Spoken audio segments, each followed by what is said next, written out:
नमस्कार दोस्तों, स्वागत है आपका आज के मुख्य समाचार में, जिसमें सबसे पहली और बड़ी खबर में आपको बताएंगे कि और मजबूत हुआ किसान आंदोलन। राहुल गांधी ने किसानों का बढ़ाया हौसला, कहा वाटर गन की बौछार हो या गीदड़ भभ की हजार हो, वीर तुम बढ़े चलो। इसी के साथ दूसरी बड़ी खबर में आपको बताएंगे कि कांग्रेस नेताओं की गिरफ्तारी पर बोली प्रियंका गांधी, किसानों का सवाल उठाने से हमें कोई नहीं रोक सकता।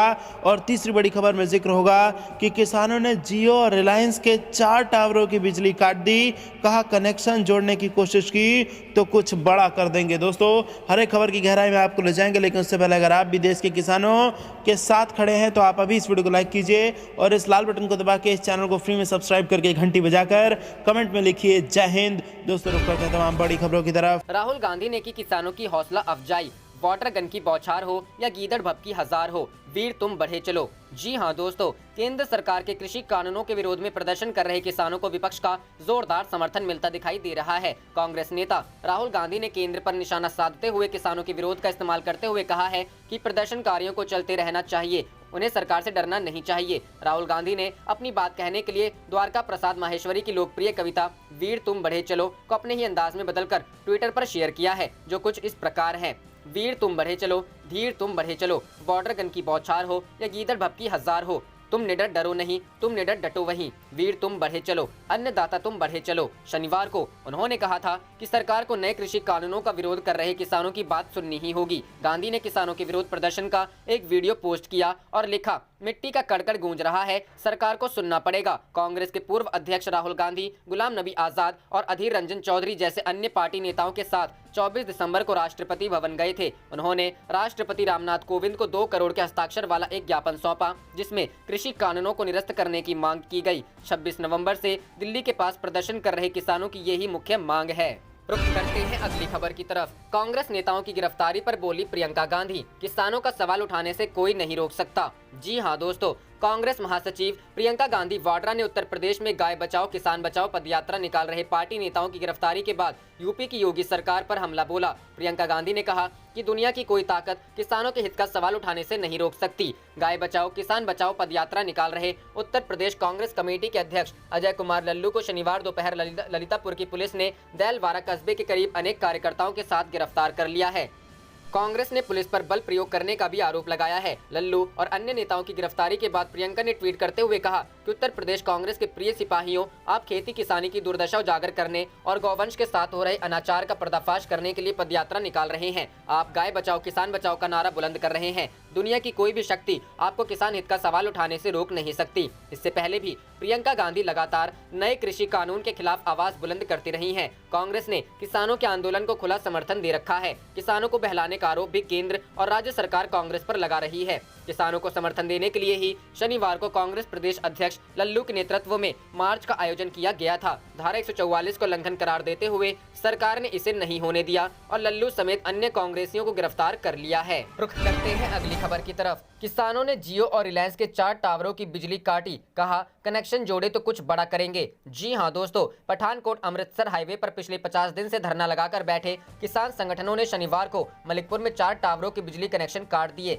लोक भलाई इंसाफ वेलफेयर सोसाइटी के प्रदेश उपाध्यक्ष जसवंत सिंह कोठी के नेतृत्व में किसानों ने सबसे पहले डीसी दफ्तर के सामने बुड्ढा नगर के जियो टावर का कनेक्शन काटा। उसके बाद मलिकपुर फोकल पॉइंट स्थित रिलायंस के टावर को बंद किया। फिर सदर थाने के पास स्थित जियो के टावर और छोटी नहर के पास लगे एक जियो के एक और टावर का कनेक्शन काट दिया। इसके बाद किसानों ने पठानकोट अमृतसर हाईवे स्थित नरोट मेहरा पुली पर जियो डिजिटल लाइफ शोरूम बंद करवा दिया। इस दौरान किसानों ने केंद्र सरकार और पीएम मोदी के खिलाफ जबरदस्त नारेबाजी की। कनेक्शन जोड़े तो कुछ बड़ा करेंगे। किसान नेता जसवंत सिंह कोठी ने कहा कि जिन टावरों के कनेक्शन काटे गए हैं उनके बाहर किसानों ने पक्के नाके लगाए हैं। कंपनियों ने इन टावरों के कनेक्शन जोड़े तो वह बड़ा फैसला ले सकते हैं। वे दिन रात टावरों की निगरानी करेंगे और सुनिश्चित करेंगे कि कंपनी वाले टावरों के कनेक्शन ना जोड़ पाए। किसान नेताओं ने कहा कि कृषि कानूनों को रद्द करवाने के लिए किसान ही नहीं बल्कि अलग अलग वर्गों के लोग उनके हक में उतरे हैं। मोदी सरकार इस बिल को वापस लेने के बजाय किसानों के संघर्ष को आतंकवाद का नाम दे रही है। इसे किसान बर्दाश्त नहीं करेंगे। इस दौरान उनके साथ करमजीत सिंह भोवा, मक्खन सिंह, हरमन सिंह, गगनदीप सिंह, गुरदीप सिंह कोठी, राम सिंह, अमन, कुलदीप सिंह, सुखदेव सिंह, भूपिंदर गिल और शिव कुमार मौजूद रहे। खन्ना हलके के कांग्रेस विधायक गुरकीरत सिंह कोटली के गुरमुख सिंह चहल ने उनके गांव रतनहेड़ी में लगे जियो कंपनी के टावर पर गांव वालों के साथ मिलकर ताला लगा दिया, जबकि मुख्यमंत्री कैप्टन अमरिंदर सिंह अपील कर रहे हैं कि किसी भी टावर या निजी कंपनी को नुकसान न पहुंचाया जाए। वहीं गुरमुख सिंह चहल का कहना है कि उन्होंने किसी भी टावर को कोई नुकसान नहीं पहुंचाया है, केवल ताला लगाकर रोष व्यक्त किया है, नुकसान जैसी कोई बात नहीं है। रुख करते हैं अगली खबर की तरफ। किसान और केंद्र के बीच घमासान जारी, तेज होगा आंदोलन, बनाई गई आगे की रणनीति। जी हां दोस्तों, तीनों नए कृषि कानून को लेकर केंद्र के खिलाफ किसानों का प्रदर्शन जारी है। दिल्ली के बॉर्डर पर पिछले एक महीने से किसान जबरदस्त ठंड में डटे हुए हैं। इसी बीच शनिवार को किसान संगठनों की बैठक हुई, जिसमें सरकार के प्रस्ताव पर निर्णय लेते हुए आगे की बातचीत पर सहमति जताई गई। किसान संगठनों की ओर से 29 दिसंबर को सुबह 11 बजे वार्ता का प्रस्ताव भेजा गया है। किसान संगठनों ने वार्ता से पहले ही आंदोलन की आगे की रणनीति तैयार कर ली है। किसान संगठनों का कहना है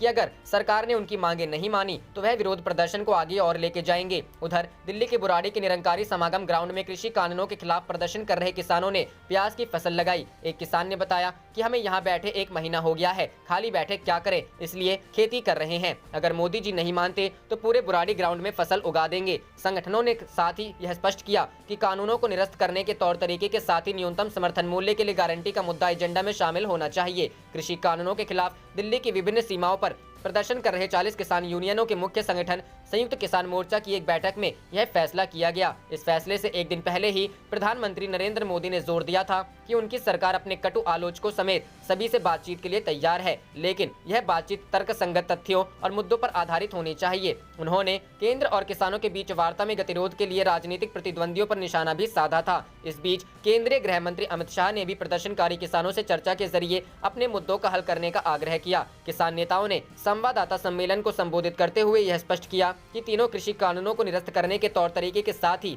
न्यूनतम समर्थन मूल्य के लिए गारंटी का मुद्दा सरकार के साथ बातचीत के एजेंडे में शामिल होना चाहिए। रुख करते हैं अगली खबर की तरफ। ठंड को देखते हुए मौसम विभाग की लोगों को सलाह, ना पिएं शराब और रहे घर के अंदर। जी हां दोस्तों, ये साल लगभग खत्म हो चुका है। नए साल के जश्न की तैयारियां चल रही हैं और ठंड भी अपना कहर जमकर बरसा रही है। इसी बीच अगर नए जश्न में आप शराब पीने का प्लान बना रहे हैं तो थोड़ा रुककर सोच लें, शायद ये अच्छा विचार नहीं है। भारत के मौसम विभाग उत्तर भारत में तेज शीतलहर चलने के संकेत दिए हैं। साथ ही ये भी कहा है कि घर या साल के अंत में पार्टियों में शराब पीना एक अच्छा विचार नहीं है। IMD की एक एडवाइजरी में कहा गया है कि शराब ना पिएं, यह आपके शरीर के तापमान को कम कर सकती है। घर के अंदर रहिए, विटामिन C का भरपूर सेवन करिए, फल खाइए, गंभीर ठंड की स्थिति का सामना करने के लिए अपनी त्वचा को मॉइस्चराइज करिए। अपने नई प्रभाव आधारित एडवाइजरी में IMD ने कहा कि पंजाब, हरियाणा, दिल्ली, उत्तर प्रदेश और उत्तरी राजस्थान में 29 दिसंबर से गंभीर शीतलहर चलने वाली है। IMD के क्षेत्रीय पूर्वानुमान केंद्र के प्रमुख कुलदीप श्रीवास्तव ने कहा कि हिमालय की ऊपरी पहुंच को प्रभावित करने वाले एक ताजा पश्चिमी विक्षोभ के प्रभाव से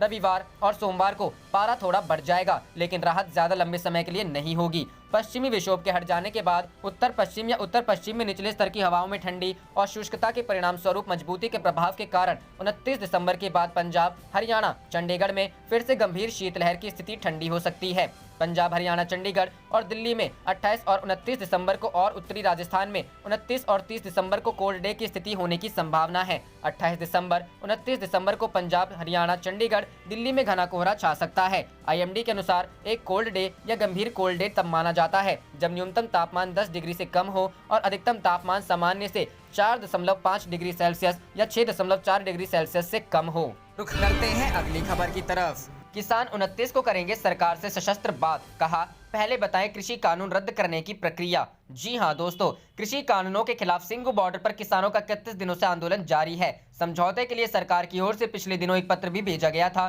जिस पर संयुक्त किसान मोर्चा ने अपने जवाब में सरकार से 29 दिसंबर को बैठक बुलाने का प्रस्ताव रखा है। साथ ही अपनी 4 मांगे भी भेजी हैं। संयुक्त किसान मोर्चा ने कहा कि हमारा प्रस्ताव यह है कि किसानों के प्रतिनिधियों और भारत सरकार के बीच अगली बैठक 29 दिसंबर को सुबह 11 बजे आयोजित की जाए। साथ ही कृषि मंत्रालय के सचिव की ओर से भेजे गए पत्र के जवाब में किसान मोर्चा ने कहा, अफसोस है कि चिट्ठी में भी सरकार ने पिछली बैठकों के तथ्यों को छिपाकर जनता को गुमराह करने की कोशिश की है। हमने हर वार्ता में हमेशा 3 केंद्रीय कृषि कानूनों को निरस्त करने की मांग की। सरकार ने इसे तोड़ मरोड़ कर ऐसे पेश किया मानो हमने इन कानूनों में संशोधन की मांग की थी। उन्होंने कहा, आप अपनी चिट्ठी में कहते हैं कि सरकार किसानों की बात को आदरपूर्वक सुनना चाहती है। अगर आप सचमुच ऐसा चाहते हैं तो सबसे पहले वार्ता में हमने क्या मुद्दे कैसे उठाए हैं इसके बारे में गलत बयानी ना करें और पूरे सरकारी तंत्र का इस्तेमाल कर किसानों के खिलाफ दुष्प्रचार बंद करें। मोर्चे की ओर से सरकार को भेजे गए जवाब में कहा गया, बहरहाल चूंकि आप कहते हैं कि सरकार किसानों की सुविधा के समय और किसानों द्वारा चुने मुद्दों पर वार्ता करने को तैयार है, इसलिए हम संयुक्त किसान मोर्चा की ओर से सभी संगठनों से बातचीत कर निम्नलिखित प्रस्ताव रख रहे हैं। हमारा प्रस्ताव यह है कि किसानों के प्रतिनिधियों और भारत सरकार के बीच अगली बैठक 29 दिसंबर को सुबह 11 बजे आयोजित की जाए। किसानों की 4 मांगे। संयुक्त किसान मोर्चा ने प्रस्तावित बैठक के लिए 4 सूत्री मांग के साथ एजेंडा तय करने का अनुरोध किया। मोर्चा की ओर से जो 4 मांगे रखी गई वो इस प्रकार है। पहला, 3 केंद्रीय कृषि कानूनों को रद्द या निरस्त करने के लिए अपनाए जाने वाली क्रियाविधि। दूसरा, सभी किसानों और कृषि वस्तुओं के लिए राष्ट्रीय किसान आयोग द्वारा सुझाए लाभदायक एमएसपी की कानूनी गारंटी देने की प्रक्रिया और प्रावधान। तीसरा, राष्ट्रीय राजधानी क्षेत्र और आसपास के क्षेत्रों में वायु गुणवत्ता प्रबंधन के लिए आयोग अध्यादेश 2020 में ऐसे संशोधन जो अध्यादेश के दंड प्रावधानों से किसानों को बाहर करने के लिए जरूरी है। और चौथा, किसानों के हितों की रक्षा के लिए विद्युत संशोधन विधेयक 2020 के मसौदे में जरूरी बदलाव। 40 किसान संगठनों के संयुक्त मोर्चा ने कहा, हम फिर दोहराना चाहते हैं, किसान संगठन खुले मन से वार्ता करने के लिए हमेशा तैयार रहे हैं और रहेंगे।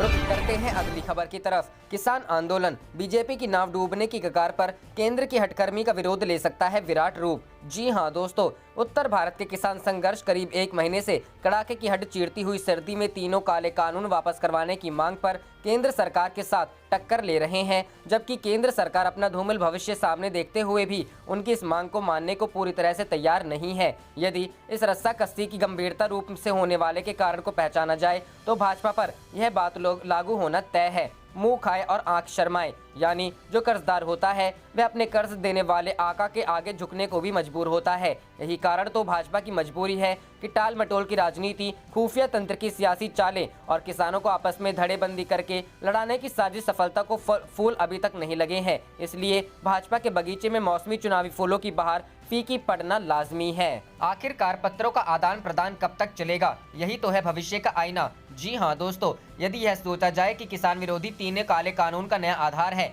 तो यह गलत होगा, क्योंकि कर्जा देने वाला शाहूकार कर्जा देने पर ब्याज तो लेता है, पर अपने क्या यह बढ़ते हुए लालच को कर्जा लेने वाले को सबक सिखाने की कोशिश भी जारी रखता है। उन्हें न देश की प्रभा न राष्ट्रीयता की। उस शाहूकार का एक ही लक्ष्य है, दुनिया में अमीर बनने का, जिससे उसकी हवस रूपी होड़ कभी खत्म नहीं होती और लालच बढ़ने से वह दुनिया के शाहूकारों की सूची में प्रथम स्थान प्राप्त करने के लिए अपने आर्थिक सलाहकारों से रणनीति बनवाकर कर्जदार राजनीतिज्ञों को अपने जाल में ऐसे फंसा लेता है जैसे मकड़ी की जाल से कोई बाहर नहीं निकल पाता। उन्हें हर हालत में शाहूकार के हुक्म की पालना करनी पड़ती है, चाहे उसे देश को क्यों न बेचना पड़े। उसके संस्कार तो शाहूकार के प्रहार तले पहले ही मरे होते हैं, इसलिए यह उसकी मजबूरी है कि वह काले कानून वापस नहीं ले पाता, क्योंकि आगामी चुनावों के लिए भी साहूकारों की जरूरत पड़ना तो लाजमी भी है। क्या यही हालत भाजपा की है? उसका उत्तर भाजपा ही दे सकती है कि वह शाहूकारों के एहसानों तले दबे होने के कारण किसानों की एक ही अटल मांग को वह मंजूर नहीं कर पा रही। क्या यही भाजपा की मजबूरी है? यही कारण है कि इस मुद्दे पर सभी भाजपा नेताओं के मुंह पर दिवाला निकलने के डर का ताला लगा हुआ है।